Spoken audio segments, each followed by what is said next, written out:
Buenas tardes, vamos a comenzar con nuestro estudio del día de hoy. Sean todos ustedes bienvenidos y los que nos ven a través de las redes también sean bienvenidos. Vamos a comenzar con nuestro estudio y recuerden que estamos en la primera carta de Juan. Vamos a Primera de Juan,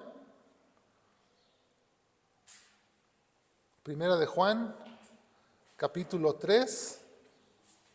Vamos a leer 3 versículos de Primera de Juan, capítulo 3. Vamos a leer del 1 al 3. Y ustedes me dicen cuando lo tengan. ¿Ya lo tienen? ¿Ya lo tienen? Primera de Juan. ¿Ya lo tienen? Primera de Juan, Primera de Juan, capítulo 3, del 1 al 3. Dice así: mirad cuál amor nos ha dado el Padre para que seamos llamados hijos de Dios. Por eso el mundo no nos conoce, porque no lo conoció a Él. Amados, ahora somos hijos de Dios y aún no se ha manifestado lo que hemos de ser. Pero sabemos que cuando Él se manifieste, seremos semejantes a Él, porque le veremos tal como Él es. Y todo aquel que tiene esta esperanza en Él, se purifica a sí mismo, así como Él es puro. Padre, te damos gracias en este día por esta hermosa palabra que tú nos dejaste para recordarnos ciertas cosas que el día de hoy nos vas a hablar. Háblanos a cada uno en su necesidad, en su área que esté batallando. Háblanos, Padre, de tal manera que podamos salir de aquí edificados, que podamos salir con el ánimo de poner por obra tus mandamientos. Ayúdanos a entender y ayúdame a mí, Señor, a poder predicar tu palabra, a poder transmitir tu mensaje de una manera clara y sencilla, que mis hermanos puedan ser edificados. Te lo pido en el nombre de Jesús. Amén. El título de este sermón del día de hoy es Amor sin esperanza.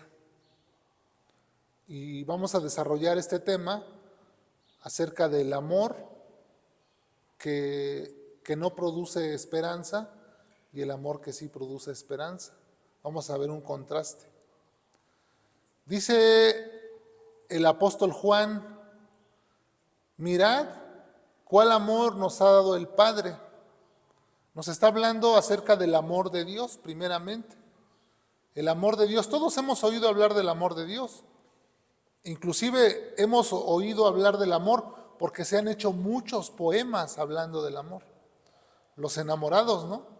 Buscan poemas, componen poemas y hacen poemas. Pero el iniciador del amor es Dios. Él es el que nos muestra lo que realmente es el amor. Y dice Juan: mirad cuál amor nos ha dado el Padre. El amor del Padre que podemos encontrar en el Evangelio de Juan, capítulo 3, 16, ¿no? Que nos dice: porque de tal manera amó Dios al mundo que ha dado a su Hijo unigénito, para que todo aquel que en Él cree no se pierda, mas tenga la vida eterna. De tal manera, es un amor que nosotros muy difícilmente lo entenderíamos. Un amor incondicional, un amor puro, un amor que no tiene mancha, un amor que no tiene envidia, un amor que no se envanece, un amor que no busca lo suyo, un amor que no es convenenciero. Ustedes se han fijado que muchas veces en las relaciones que nosotros tenemos como personas, cuando nos enamoramos, tenemos un amor que a veces es convenenciero. ¿Se han dado cuenta? Porque buscamos nuestra conveniencia, porque buscamos satisfacer nuestras necesidades en ese amor. El amor de Dios no es así. Dice Romanos 5:8 que Dios muestra su amor para con nosotros en que, siendo aún pecadores, Cristo murió por nosotros. Esa fue la manifestación de amor Ese es un amor que no se quedó en palabras. O sea, no es que Dios dijo, los amo y nada más nos expresó bellas palabras. No, no se quedó en palabras, sino que lo llevó a los hechos, entregando a su propio Hijo. El Padre entregó al Hijo, aún siendo pecadores, ¿eh? No es que dijo, únicamente por la gente buena se va a entregar mi Hijo, no, por toda la humanidad, para que todo aquel que en Él cree, dice, o sea, hay un requisito para obtener el amor de Dios. ¿Cuál es? Creer, ¿no?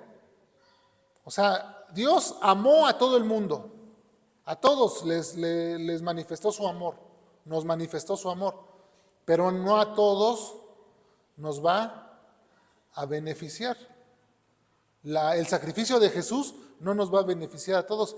De ahí viene el título que es amor sin esperanza, porque muchas personas no van a tener esta esperanza, de la cual vamos a hablar más adelante.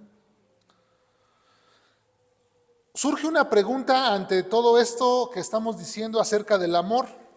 Ya vimos que de tal manera amó Dios al mundo, que siendo pecadores Cristo murió por nosotros. Ahora la pregunta que surge aquí es, ¿nosotros o tú correspondes el amor de Dios? ¿Has pensado alguna vez si verdaderamente estás correspondiendo ese amor?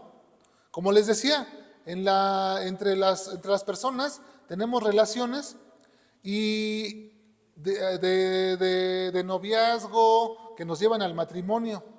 Y en esas relaciones se han dado cuenta que hay personas que de una parte dan todo, se entregan totalmente y la otra persona no. ¿Han visto ese tipo de escenas donde dicen, lo trae arrastrando la cobija, ¿no? O lo trae por la calle de la amargura, así se dice, bueno, coloquialmente, ¿no? En algunas personas que de repente el hombre se enamora de tal manera de una mujer y la mujer no le hace caso. Y la mujer únicamente lo usa, lo utiliza para obtener un beneficio o viceversa. Ese es un amor que no es parejo, un amor que no es correspondido. Pues muchas veces pasa de la misma manera con Dios. Dios se entregó totalmente, nos mostró el amor, esa manifestación de amor, y muchos de nosotros rechazamos ese amor. No queremos ese amor, sea por ignorancia o sea porque el pecado nos ha cegado el entendimiento, sean por las razones que sean, pero muchas veces rechazamos el amor de Dios. Si nosotros verdaderamente correspondemos el amor de Dios, ¿qué nos va a separar del amor de Dios? Si nosotros al entender el amor de Dios, al creer en Jesús, ¿qué nos puede separar del amor de Dios? Dice Pablo, ¿no? ¿Qué nos separará del amor de Dios? ¿Tribulación o angustia? ¿O persecución? ¿O hambre? ¿O desnudez? ¿O peligro? ¿O espada? ¿Qué nos podrá separar del amor de Dios? Del amor de Dios nada nos puede separar, del amor que Dios nos da. Pero aquí hay una cosa es el amor de Dios y otra cosa es el amor de nosotros hacia Dios. Son dos cosas diferentes. Entonces, del amor que Dios nos da, nada nos puede separar. Pero del amor que nosotros tenemos hacia Dios, ahí puede haber una falla, ¿no? Puede hacer que nosotros no correspondamos a ese amor y entonces nosotros mismos nos separemos de Dios. No que el amor de Dios haya fallado o falle, sino que somos nosotros los que fallamos. Y eso es lo que tenemos que meditar, que nosotros no fallemos en corresponder el amor. ¿Cómo corresponder el amor de Dios? Con gratitud. No hay forma de amar a Dios de una manera más que mostrárselo con nuestra gratitud al sacrificio que Él hizo, entendiéndolo primeramente y después agradeciéndole. Eso es, por un lado, el amor de Dios. Ahora, dice Juan, dice, mirad cuál amor nos ha dado el Padre para que seamos llamados hijos de Dios. Para que seamos llamados hijos de Dios. Es una posición que hemos adquirido. El ser hijos de Dios es una posición que hemos adquirido de parte de Dios. Dios nos ha concedido ser llamados o ser hechos hijos de Dios, pero somos hijos de Dios adoptivos. Pero la pregunta que surge es, ¿todos somos hijos de Dios? ¿Toda la humanidad somos hijos de Dios? ¿No? ¿Qué dices tú? ¿No todos somos hijos de Dios? Fíjense que si leemos la Biblia, por ejemplo, en Job dice que vinieron los hijos de Dios a presentarse delante de Dios, y entre ellos venía Satanás. Así que a Satanás también se le da el título de hijo de Dios. También en Génesis dice, ¿no?, que comenzaron los hombres a multiplicarse y le nacieron a los hijos de los hombres mujeres, y los hijos de Dios las vieron hermosas. Se está refiriendo a ángeles caídos, ¿no? Entonces también a ellos se les llama hijos de Dios, pero también a nosotros se nos llama hijos de Dios. Hay una diferencia, que todos en la humanidad, nuestra humanidad, somos creación de Dios. Los ángeles son creación de Dios, los arcángeles son creación de Dios, los hombres somos creación de Dios. ¿Hasta qué momento recibimos nosotros el título de hijos de Dios? Nos lo dice Juan. Vamos al Evangelio de Juan capítulo 1, ahí Juan nos lo explica claramente. ¿Quién es el hijo de Dios y quién no es hijo de Dios? Porque esto es algo que muchas personas piensan que toda la gente somos hijos de Dios, cuando esto no es así. Dice Juan en el capítulo 1 de su Evangelio, en el versículo del 11 al 13, dice que Jesús a lo suyo vino, es decir, vino a los judíos. Dice, y los suyos no le recibieron. Los judíos no le recibieron como su Salvador, como su Mesías. Ellos lo rechazaron de tal manera que lo crucificaron. Dice entonces que a lo suyo vino, los suyos no le recibieron, mas a los que le recibieron, a los que creen en su nombre, ¿qué les dio? Les dio la potestad, es decir, el derecho de ser hechos hijos de Dios. Dice el 13, los cuales no son engendrados de sangre, ni de voluntad de carne, ni de voluntad de varón, sino de Dios. Cuando nosotros creemos en Cristo, cuando nosotros recibimos el Evangelio, cuando nosotros aceptamos el sacrificio de Jesús a nuestro favor, en ese momento nosotros, al creer, el Espíritu de Dios viene a nuestra vida y nos sella como de su propiedad. Y en ese momento somos hechos hijos de Dios. Ese es el bautismo del Espíritu Santo. En ese momento somos bautizados, es decir, que somos introducidos en el cuerpo de Cristo. Y ya pertenecemos a su cuerpo y ya somos hijos adoptivos, no engendrados de carne ni de sangre ni de voluntad de varón, sino de Dios, por Dios mismo. Entonces, ¿quién es un hijo de Dios? Aquella persona que acepta el Evangelio favorablemente, aquella persona que no rechaza. Y la persona que rechaza el Evangelio, ¿qué es? Es anticristo, porque ya lo vimos, ¿no? La semana pasada. Es el anticristo, todo aquel que se opone a Cristo, ¿no? Pero el que recibe, el que acepta, es hijo de Dios.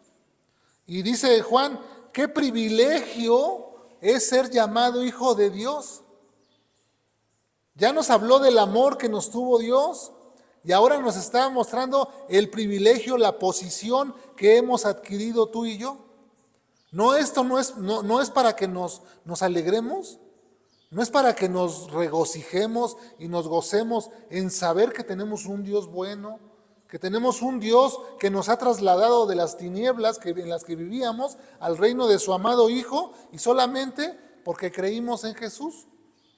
A nosotros no nos costó, fue a Cristo a quien le costó en la cruz del Calvario su vida para que nosotros pudiéramos tener ahora la oportunidad de pertenecer a la familia de Dios como hijos adoptivos por medio de la fe, como enseña Pablo en Gálatas 3:26, ¿no? Pues todos sois hijos de Dios por la fe en Cristo Jesús. Somos hijos de Dios por la fe. ¿Y cuál es la evidencia de que eres hijo de Dios? Porque tenemos por un lado los hijos del diablo, a los que llamó Jesús. Le dijo a los fariseos, ¿no? Ustedes son hijos del diablo y los deseos de su padre quieren hacer, porque él ha sido homicida, él miente desde el principio. Pero ¿cuál es la evidencia de que somos hijos de Dios? Pablo lo enseña, el apóstol Pablo nos lo enseña en Romanos capítulo 8, si gustan vamos ahí, en Romanos capítulo 8 del 14 al 16. Ahí nosotros podemos encontrar cuál es la evidencia de un hijo de Dios, para que tú mismo en este momento puedas identificar si eres hijo o eres creación únicamente.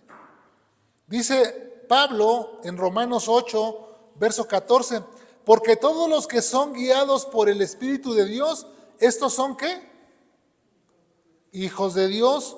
O sea que si tú te dejas guiar por el Espíritu de Dios, si el Espíritu de Dios está guiando tu vida todos los días, Él es el quien te da dirección. Cuando tú no sabes qué hacer, lo buscas en oración y le dices, no sé qué hacer, y Él te dice, mira, haz esto de esta manera, haz esto de esta otra manera. El Espíritu mismo nos ayuda, dice que a veces no sabemos cómo pedir, y el mismo Espíritu nos ayuda con gemidos indecibles. Yo pido, no sé cómo pedir, y dice el Espíritu de Dios, José Luis no está pidiendo esto, José Luis lo que necesita es esto. Y Él nos ayuda. Entonces el Espíritu, el que guía, o sea, la persona que se deja guiar por el Espíritu de Dios, este es el Hijo de Dios. Pues dice que no hemos recibido el espíritu de esclavitud para estar otra vez en temor, sino que hemos recibido el espíritu de adopción. ¿Ven aquí? La adopción que hemos recibido, que les decía que somos hijos adoptivos, hemos recibido el espíritu de adopción por el cual clamamos Abba Padre. Es decir, papacito, papito. Nosotros podemos acercarnos al trono de la gracia directamente y podemos hablarle al Padre, porque Jesús nos ha abierto ese nuevo camino. Entonces, y el Espíritu mismo dice en el verso 16, da testimonio a nuestro espíritu de que somos hijos de Dios. Así que el Espíritu de Dios es el que nos guía y es el que pues nos da testimonio a nuestro propio espíritu de que somos hijos de Dios, de que estamos en la verdad, de que andamos en sus mandamientos. Y dice que por eso el mundo no le conoce. Dice, mirad cuál amor nos ha dado el Padre para que seamos llamados hijos de Dios. Por esto el mundo no nos conoce, porque no le conocen a Él. Hay mucha gente que no conoce a Dios. Por eso cuando nosotros hablamos de estas cosas, para ellos es locura. Porque las personas normales, común y corrientes, que no tienen el conocimiento de la palabra, no entienden el sacrificio. Les hablas de salvación y dicen, ¿salvación? ¿Salvarme a mí de qué? ¿O de qué me salvó? Yo no sé, no entiendo. Entonces por eso es necesario la predicación para explicar de qué nos salvó. Pero dice que el mundo no nos conoce, porque no le han conocido a Él. Es necesario acercarse a conocer a Dios para que podamos nosotros tener ese conocimiento. Juan, en el Evangelio de Juan, en el capítulo 15, no lo busque, dice, son palabras de Jesús. En el verso 18 en adelante dice, si el mundo os aborrece, sabed que a mí me ha aborrecido antes que a ustedes. Si fueras del mundo, el mundo los amaría. Pero porque no sois del mundo, antes yo os elegí del mundo, por esto el mundo los aborrece. Acuérdense de las palabras que yo les he dicho, el siervo no es mayor que su señor. Si a mí me han perseguido, también a ustedes los perseguirán. Si han guardado mi palabra, también guardarán la de ustedes.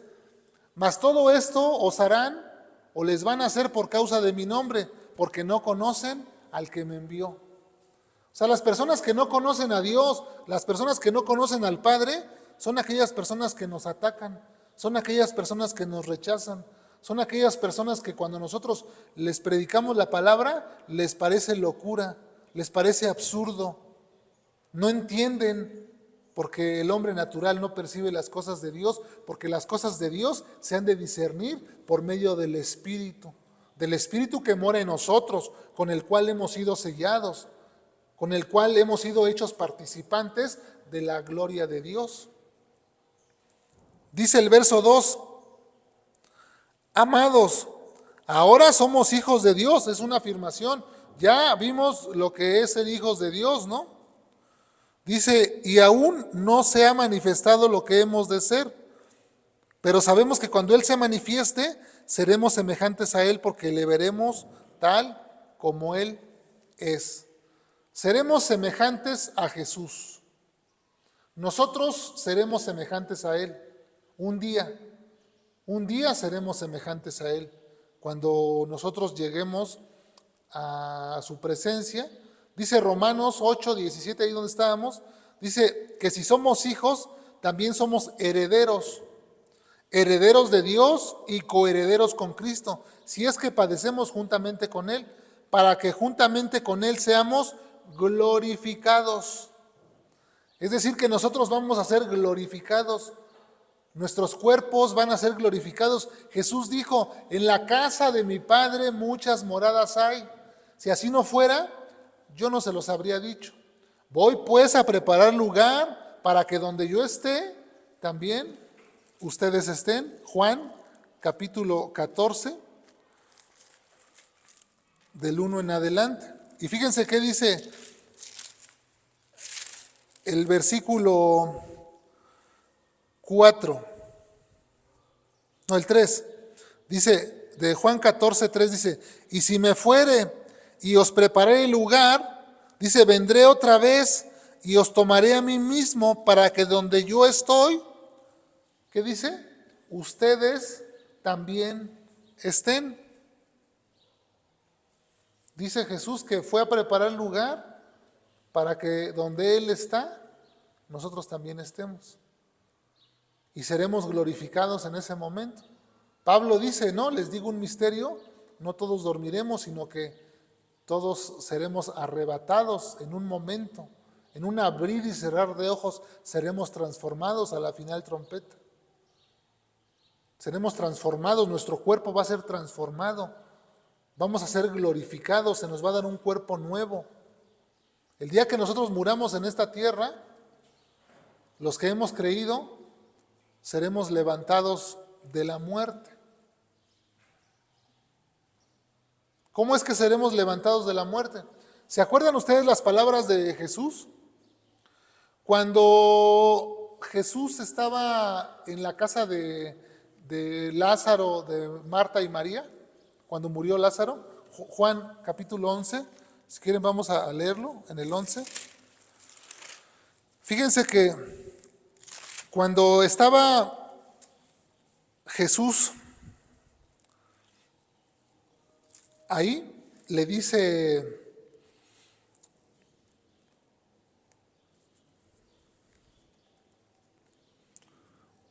Marta le dijo a Jesús, ¿ya tienen Juan 11? Capítulo 11, versículo 23. ¿Ya lo tienen? Dice, Jesús le dijo a Marta, dice, tu hermano resucitará.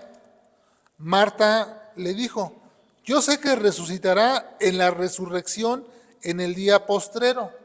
Dijo Marta, ¿no? Yo sé que resucitará. Le dijo Jesús, yo soy la resurrección y la vida. El que cree en mí, aunque esté muerto, vivirá. Eso fue lo que le contestó Jesús. Yo soy la resurrección y la vida. El que cree en mí, aunque esté muerto, vivirá. Y luego, y todo aquel que vive y cree en mí, no morirá eternamente. Le dice Jesús a Marta, ¿crees esto? ¿Crees que te estoy diciendo la verdad?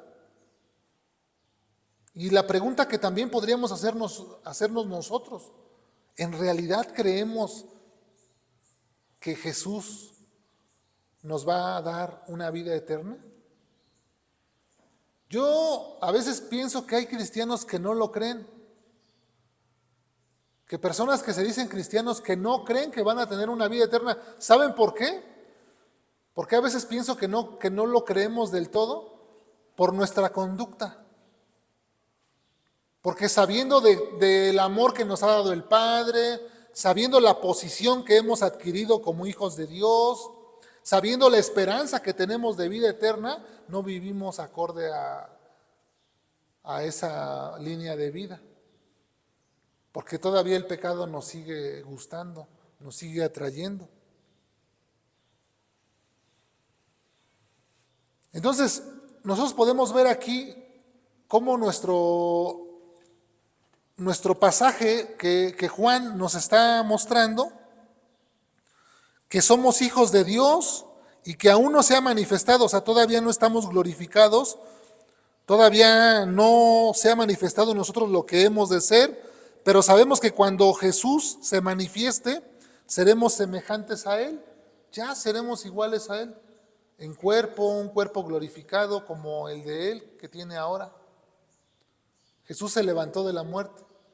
Dice Pablo que si Cristo no resucitó, en 1 Corintios capítulo 15, dice que si Cristo no resucitó, entonces somos los seres, o somos unas personas dignas de lástima. Imagínense nada más lo que creemos que Dios nos va a resucitar, que nos va a dar una vida eterna, que vamos a estar con Él por todo el tiempo, por todo lo que resta, por la eternidad. Y si esto no fuera verdad, si Cristo no resucitó, entonces dice Pablo, somos dignos de lástima, mas ahora Cristo resucitó y es poder de Dios, se vio el poder de Dios en Cristo. Y esa es la esperanza que nosotros tenemos. La resurrección de Jesús es nuestra ancla firme de que nosotros también resucitaremos. Esa es la evidencia de que nosotros resucitaremos. Dice Juan que se manifestará Jesús. Está hablando, es posible que Juan esté hablando de la venida de Cristo. La primera vez que nosotros oímos hablar o hemos visto en la Biblia que Jesús vino, de las profecías que hablaban Isaías 53, dice que como un cordero enmudeció su boca, ¿no? Cuando Jesús vino hace 2000 años, cuando el Hijo es introducido en el mundo, vino como un cordero, no abrió su boca y se dejó que le hicieran lo que quisieran los hombres. Hace 2000 años, pero dice que cuando vuelva a regresar, ya no vendrá como un cordero, vendrá como un león. Dice el Salmo 2, dice que le habla que a los reyes de las naciones que atiendan el consejo, que atiendan el evangelio, no vaya a ser que se inflame la ira del Hijo. Porque dice que ya no vendrá como un cordero, sino que dice que vendrá con vara de hierro. ¿Sí? Imagínense ustedes nada más la forma en que Jesús volverá a la tierra.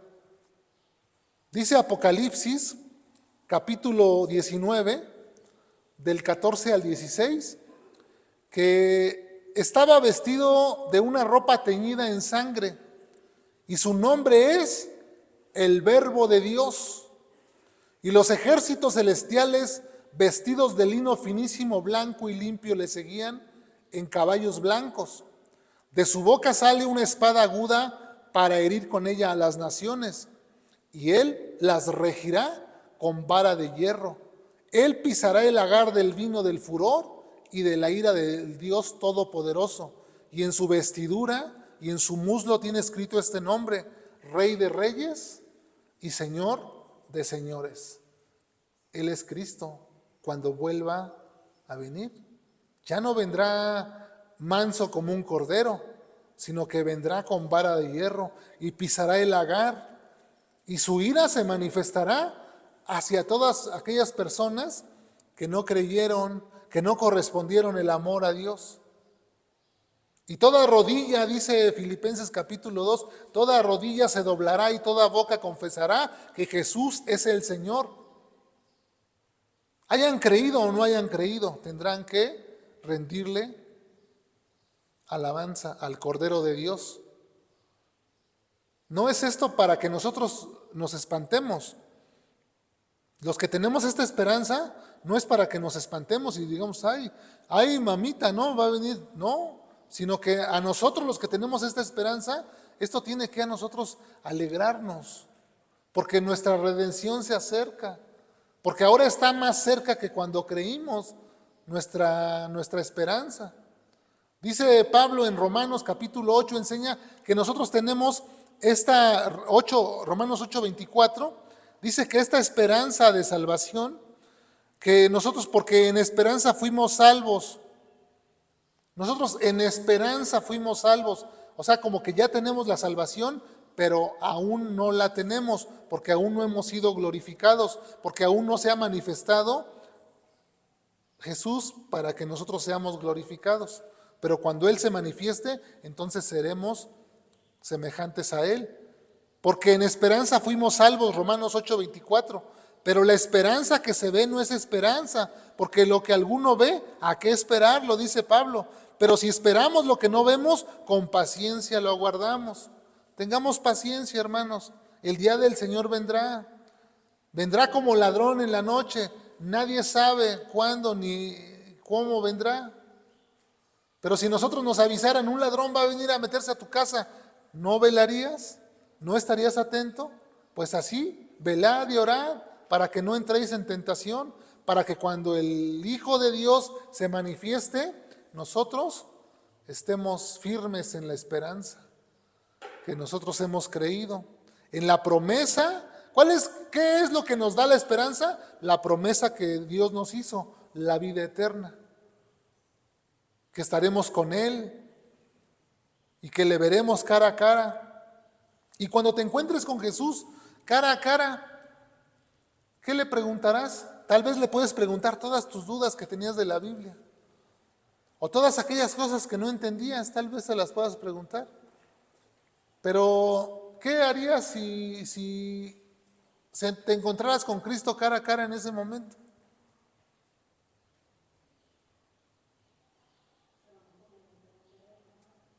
Yo creo que tal vez agacharíamos nuestra mirada, porque no somos dignos de estar ante la gloria de Dios. Dijo Isaías cuando la gloria entró en el templo, dijo, ay de mí. Cuando la gloria de Dios entró en el templo, dijo, ay de mí que soy hombre inmundo, de labios, ya han visto mis ojos al Señor. O sea, dijo, ay de mí, o sea, estoy muerto. Pero un ángel se acercó y tomó un carbón encendido y tocó sus labios. Y dijo, ha sido limpiada tu culpa. Pues eso es lo que sucedió con nosotros.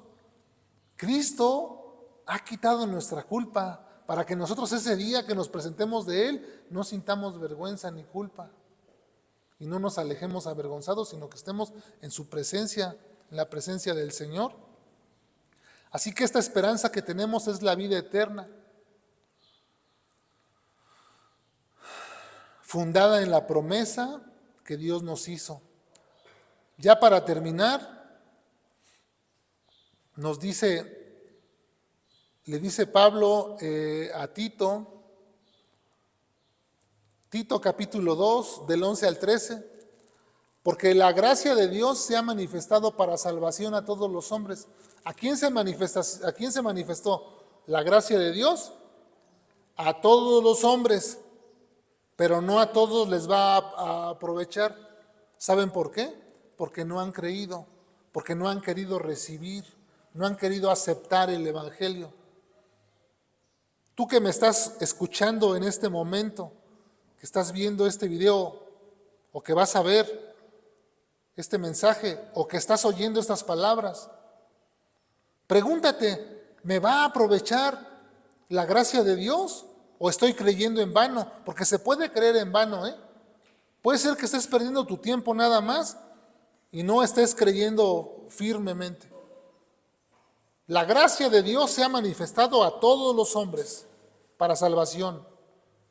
Y es nuestro deber enseñarles que renunciando a la impiedad y a los deseos mundanos vivamos en este siglo sobria, justa y piadosamente, aguardando la esperanza bienaventurada y la manifestación gloriosa de nuestro Señor y Salvador Jesucristo. Eso es lo que estamos aguardando con paciencia, la manifestación de Jesucristo, para que el día que Él se manifieste y venga por nosotros, que venga por su iglesia, pero la iglesia tiene que ser una iglesia santa, sin mancha, sin arruga, la cual Él compró, y Él quiere que nosotros seamos perfeccionados en la santidad, en el amor, en la misericordia, en las buenas obras, las cuales Dios preparó de antemano. Pero si no estamos haciendo eso, entonces, ¿qué estamos aguardando? La ira de Dios. Entonces la ira de Dios va a estar sobre nosotros, porque dice que la ira de Dios está sobre todo aquel que hace lo malo. Pero nosotros hemos creído en Jesús y guardamos sus mandamientos. Así que dice nuestro texto que todo aquel que tiene esta esperanza en Jesús se purifica a sí mismo como Él es puro. ¿Qué quiere decir esto? Que todo el que tiene esta esperanza se purifica a sí mismo. La esperanza de la que estamos hablando, que Jesús nos da de vida eterna por medio de su sacrificio y que nosotros tenemos que creer, esta esperanza produce en nosotros un querer vivir en santidad. Por eso dice que se purifica a sí mismo, porque esta esperanza nos motiva a vivir vidas piadosas. No vivimos una vida piadosa para alcanzar el objetivo de la vida eterna.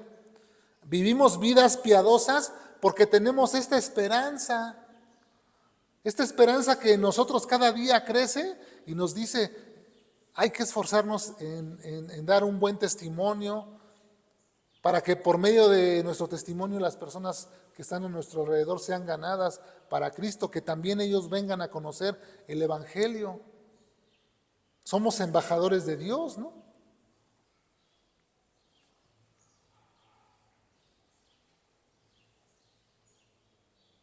Dice Colosenses 1, en el verso 5, a causa de la esperanza que os está guardada en los cielos, de la cual ya habéis oído por la palabra de verdad del Evangelio, a causa de la esperanza que os está guardada en los cielos. ¿Dónde está nuestra esperanza? Guardada en los cielos, ahí está. Donde está Jesús, sentado a la diestra del Padre, intercediendo por nosotros, para que vivamos vidas piadosas, para que practiquemos la justicia, para que vivamos en el amor del Padre que fue derramado en nuestros corazones y que ahora nos pide que amemos a nuestro prójimo, para que de la forma que Dios nos amó, nosotros amemos a las personas. Entonces aquí pudimos ver el amor de Dios, la posición que tenemos de hijos y la esperanza que nos está guardada en los cielos. Pero hay personas que no les va a aprovechar esto. Por eso le puse el título Amor sin esperanza. Porque ellos creen que el Padre los ama, porque ellos creen que porque vienen a una congregación y ocupan una silla, o porque creen que están en su casa y de vez en cuando leen la Biblia, son cristianos. Pero ¿cuál es la evidencia de que somos hijos? Que somos guiados por el Espíritu de Dios. Si tú te dejas guiar por el Espíritu de Dios, entonces eres hijo de Dios y estás en una esperanza viva, verdadera, gloriosa. Y cuando Jesús se manifieste, entonces tendremos nuestro cuerpo glorificado y estaremos con Él.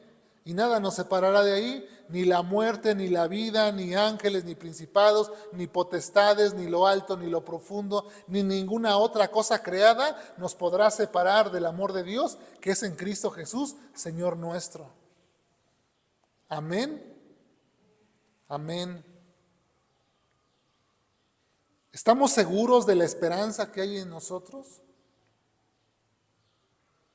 ¿Estás seguro que cuando este cuerpo terrenal se deteriore, inmediatamente recibirás un cuerpo nuevo por Dios en los cielos? ¿Estás de tal manera asegurado? ¿Tienes esa esperanza? Yo te invito a que analices tu vida y si no la tienes, que desde ya comiences a caminar en el camino del Señor, para que también tengas esta esperanza.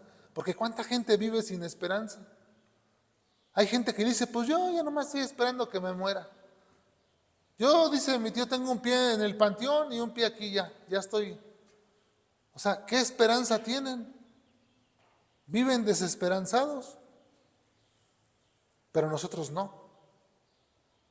Nosotros tenemos nuestra esperanza, nuestra firme ancla está en Cristo. Cristo es nuestro oportuno socorro. Cristo es quien nos da día a día esta esperanza. Porque Él venció la muerte, porque Él resucitó y sabemos y creemos que estaremos con Él un día. Cuando cerremos nuestros ojos aquí, el día que muramos, inmediatamente los abriremos en la presencia del Padre. Qué día tan glorioso será ese día, ¿no? Cuando seamos glorificados, cuando nos presentemos ahí y el Señor nos diga, bien, siervo fiel, en lo poco te puse y fuiste fiel. Y si no, nos alejaremos avergonzados, ¿no? Siervo malvado, negligente, que no hiciste lo que te dije que hicieras. Con esa vara de hierro. No, mis amados hermanos, meditemos y pensemos en las palabras que tenemos aquí escritas para que ese día nos levantemos con gozo y alegría y, Señor, ven Jesús, ven por tu iglesia, porque te estamos esperando, te estamos aguardando. Padre, te damos gracias por este tiempo, por esta palabra, Señor, porque tú eres bueno con nosotros, Señor, porque siempre, Señor, tú estás ayudándonos, Señor. Siempre estás con nosotros, Padre. Por eso te damos gracias, Señor, porque eres bueno.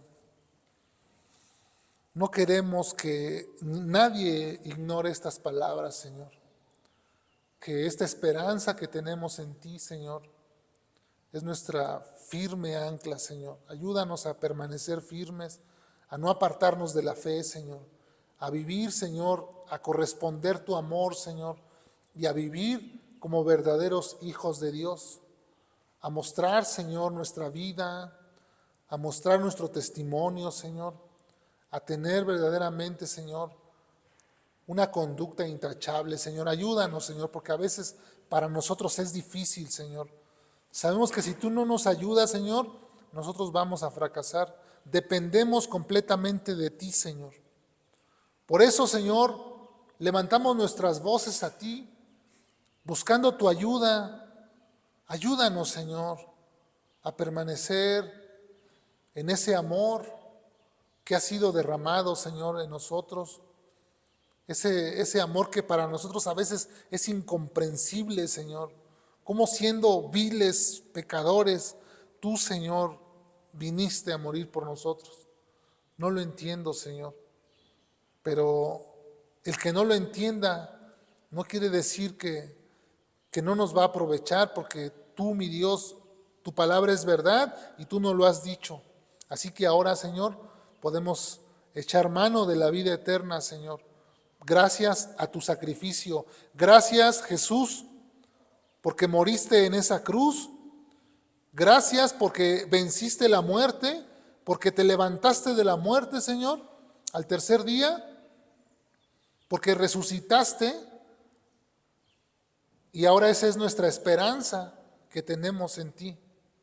Y esta esperanza, Señor, es la que nos motiva a seguir día a día, exhortándonos unos a otros, entre tanto que vemos que aquel día se acerca.